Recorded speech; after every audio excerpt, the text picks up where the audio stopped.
in that statement.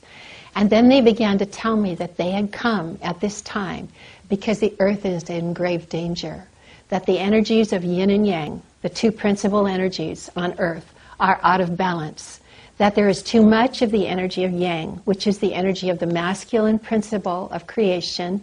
That is the energy of action, of doing. And there is not enough of the energy of yin, the energy of the great feminine, and there is this depletion of this energy of holding and nurturance. The energy of mothering is really in gross depletion now. And they said it's teetering like this. If it continues on, the earth will be destroyed, and we will not allow that. So they said, call any form of the divine and we will come. And they said, because there is this gross depletion of the energy of yin, the energy of the great mother at this time, that they have come in the form of the grandmothers. Because everybody understands the archetype of grandmother. You think about grandmother, she who loves all the children. She loves the mothers, she loves the fathers, she loves them all. That is the grandmother. And so they said, that is why we have come in this form. Early on, when I was working with them, I kind of wondered, the world is in so much trouble now. Why have they come as the grandmothers? They're very nice, sweet old ladies, but don't we really need a hero or someone like that? We're in deep trouble. I was journeying. This terrible thought came to me as I was on my way to them one day, and I thought, stop that, Sharon, stop it. But the thought was going. And so I stuffed it, and I came before them, and I said, hello, grandmothers. And they said to me, we hear your unspoken thought about who we are. And they said, if the world had needed a warrior, then a warrior would have come. The world needs mothering now. And so we have come. We are the grandmothers.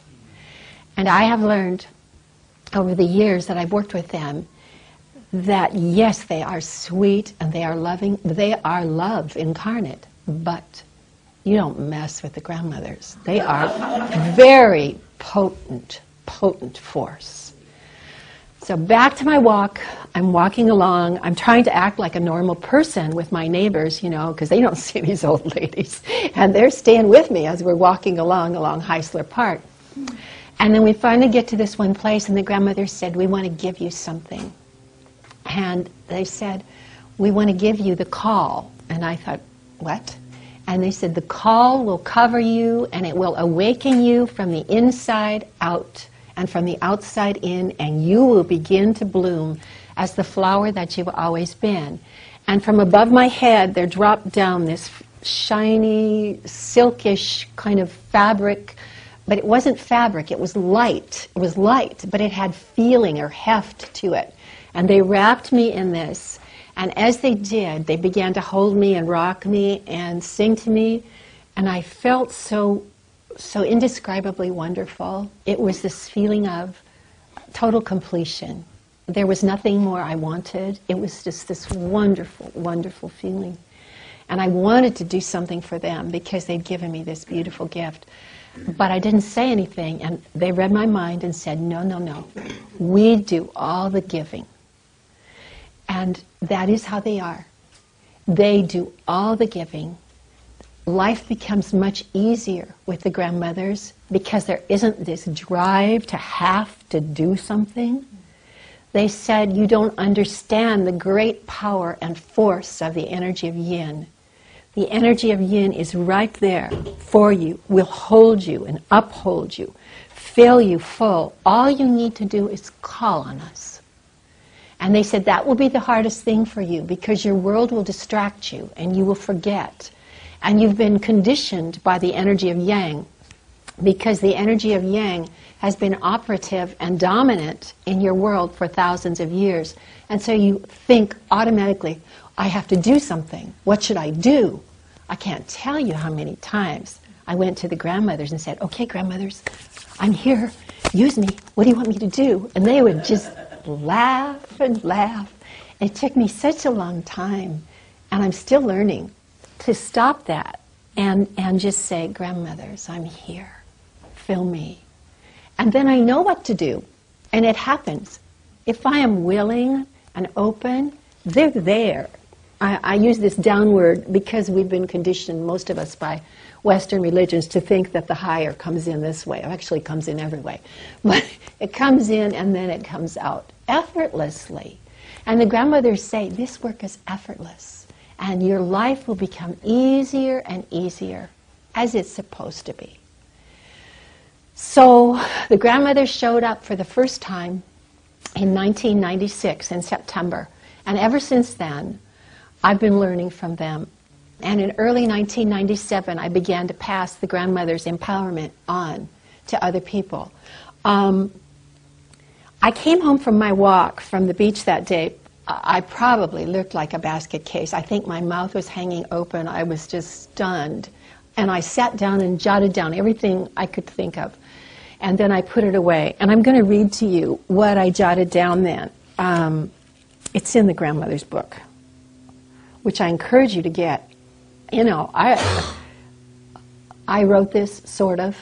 They wrote it through me. And I still open this book and am astounded by their wisdom. So I encourage you, if you don't have a copy, or if you do have a copy, come back to it, come back to it. Their wisdom goes on and on and on.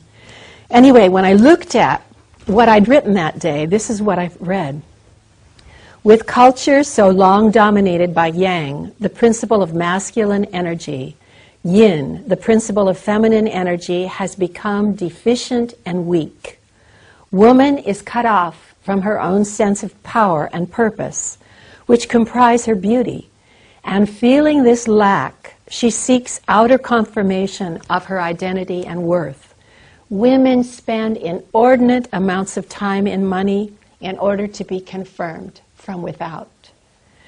No matter how many confirmations of her beauty, her power, and purpose she receives, yet she feels the lack. This is because feminine energy cannot be conferred from without. Yin is. Seeking it will only confuse the seeker. In order to confirm woman from within herself and awaken man to the comforting presence within himself, the great council of the grandmothers has come.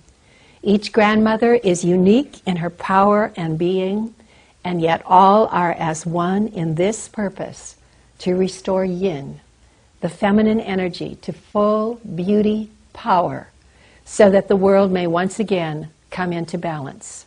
We will empower women and comfort men, awakening them both to the feminine principle. So they came, they saw, they conquered. I was theirs. I did a number of things, but eventually I realized I had to find out why the grandmothers had come. They didn't come back, the bird didn't come back, nothing else happened, and I knew it was on my shoulders to find out what this was about.